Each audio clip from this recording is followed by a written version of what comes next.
All right, so welcome to episode 1 of Archer's Archives. On this episode, we'll be talking about the evolution of a douchebag, what's going on with that, and basically the state of the government. What's going on with Ukraine? All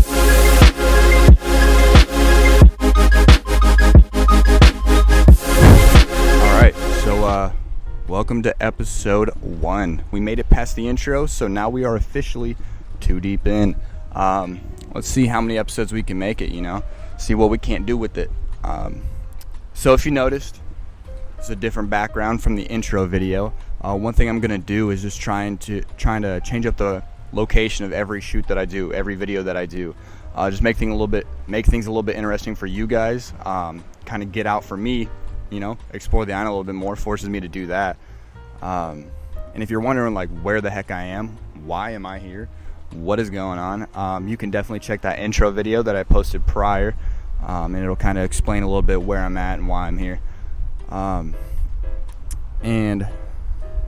before I even get into anything, I will say doing these new locations and everything does pose an interesting dynamic to things, because now I'm out in public. People can see me.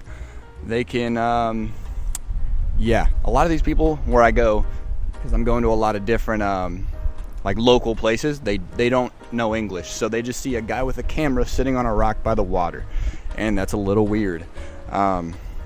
So for those of you listening and those of you watching, this is like take 10 because I keep running into people. So we'll see how this goes, see if we can make it. Anyways, back to the topics at hand. The evolution of a douchebag, right? So I've been thinking about it, and it's like, man, I miss 2009. I miss 2008. Back in the good old days when you could just wear a tap-out shirt, a hat at a 45-degree angle, and be okay.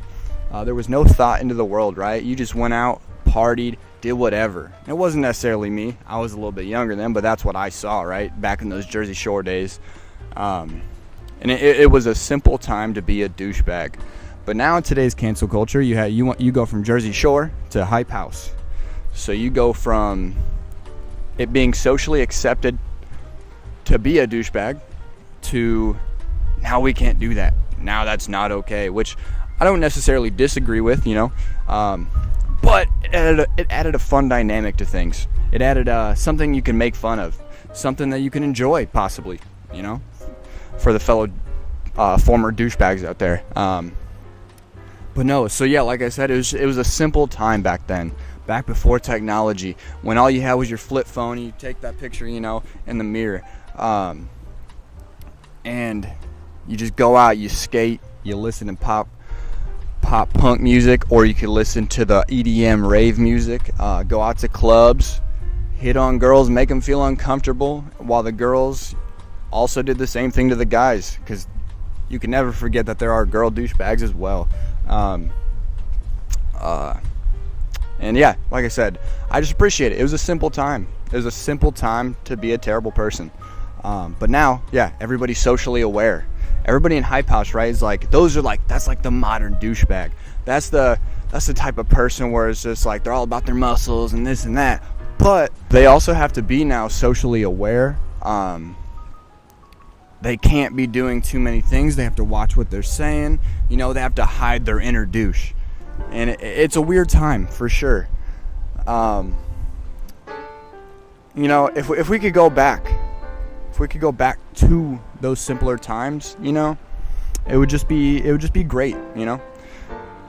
Let's go back to the time where you could say what you wanted, do what you wanted, but also having consequences to those actions. Let's not forget that. But just having less consequence, because let's face it, people are going to be people at the end of the day, so why try and suppress them? Why try and force them to be better? Why not just laugh at it? Because that's what I did, and I enjoyed it. So yeah, I guess what I'm saying is hashtag bring back the old douche. And I'm just going to cut it there. Let's go into more serious topics, because there's really no segue in there. I'm just kind of had an observation, putting it out in the universe. So anyways, right now, going on with the government, right? There's a lot of stuff going on with Russia, China, Ukraine, everything with NATO, France, United States. Things are going in interesting directions. And as of late, right, so a couple days ago, about a week ago maybe, China and Russia signed a deal that's basically stating that nothing's off the table, right? That means they're willing to do anything together. And I wouldn't say it's scary, it's just interesting, because it's like they've always kind of already been in that stance together anyways, like the China, Russia, North Korea, so on. So what is making them want to sign this deal now, right? Because really, China and Russia don't need each other. Russia needs China maybe, but China doesn't need Russia, because they're in a pretty interesting standpoint right now, right? I messed up my mic, so sorry for that. But anyway, so we're at an interesting standpoint, right? Because China has a huge economic hold on us right now, the U.S., because a lot of the shipping situations due to COVID, the shipping is just a disaster. It's insane right now. And then beyond that, they also have a lot of other factors of like, we can't find the workers that we need to take off that hold, because it's like nowadays in America, nobody wants to work. We don't have the infrastructure for work at that level, because over there they don't really have labor laws. They don't have, it's a different culture. It's a different work culture. It doesn't matter how entitled you think you are. It doesn't matter. You will get the job that you can get at that time. And then like one of the things, right, is like anybody that does business with or in China, they at the end of the day can be pulled, and then they will have to pretty much give over their services or give what they're doing, their money, their resources to the government, because any business that's in China is tied to the government at the end of the day. And that's a really interesting thing, just due to the fact that they can pull anybody at any time for anything, and that's super powerful. And that's one thing that we can't do, right? We're still a super powerful force. We are still not operating off of that contingency that our people will rise up against us. We may have an unstable culture at the moment, just because we're almost getting past that cancel culture. We're almost getting past being sensitive again, and that's what I've noticed. To kind of go back to the douchebag thing, right? Is like before, nobody was as sensitive as they were because nobody had as much information. And that's the big thing, is like, but what I notice is like we're in that transitioning phase where like before we were so sensitive to every bit of information because we were so knowledgeable about everything due to technology and everything changing with technology. We're almost getting past that. We're almost like over that curve. And so right now in that transition phase, a lot of people are worried because, how unstable are we, right? How unstable can we get? Like, can we handle as a country something like China coming and attacking us? Not necessarily on our homeland, because we know that's not going to happen, but economically, so forth, And I'm looking back because I just see a cat. And there's a stray cat coming up to me right now. But anyways, I'm going to carry on. So it's just like, even though we know they're not going to come to our homeland, can we handle the economic, the cultural, societal pressure that they're imposing on us through things changing with COVID? Can we handle a post-COVID world? And that's the thing that I've been wondering about as well, right? It's because it's like a lot of things have changed since COVID.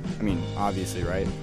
But one thing that I've been thinking about recently is toxicity breeds competency. And the whole thing, like hard times breed strong men, but good times breed weak men kind of thing. Obviously I know that's not the right thing, but it's kind of down that realm. And that's the kind of state that we're in. We're in good times for so long that we were becoming very weak, very opinionated on everything, because it's like, what else are we going to do? Us as humans, we have to be challenged. We have to have something to believe in. And if everything is so good to the point where we don't need to believe in anything, then we're going to attach ourselves to something. That's a weird thing. It's a weird thing. But yeah, going off of that thought. So anyway, so then we went from like being attaching ourselves to anything and everything due to all the information that we had. It all kind of shut down with COVID. And then with COVID happening, it forced us to go inwards. It forced us to be less sensitive, because it's like when you have all that time by yourself, when you're quarantining, when you're away from all the people, you're starting to think, and you're like, none of this really matters. None of it's as worth it as we thought it was. And right now, yeah, like I said, now that we're transitioning into this space where we're becoming less sensitive, less politically correct, this and that, in this post-Trump era, can we handle it? And yeah, that's something that I'm going to always think about, and just it's going to be interesting to see where it goes. But yeah, back to China and Russia. So they signed the deal about pretty much nothing off the table. Ukraine is days away, right? America just put out something saying that like any U.S. citizen, that's there, basically, you have 24 to 48 hours to get out of there, because if you don't, like, we don't have an evacuation plan. You're on your own, man. Like, that's it. So if you're not evacuating, you're screwed pretty much. And that's scary to think about. But we'll see in the next few days. We'll see where it goes. My opinion is that nothing happens, right? It's basically just another Cold War situation where a lot of people are flexing, a lot of people doing this and that, but nothing's really going to come from it. But I am interested to see in the next few days. And yeah, I'm just going to leave it at that.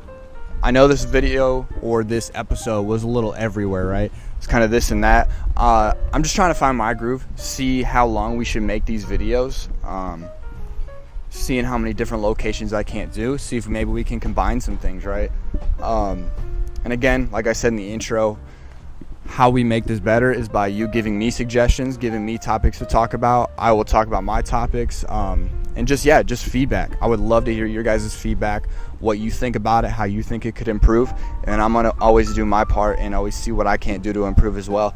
And yeah, so we're gonna keep it short, keep it sweet, so this way we can keep posting videos.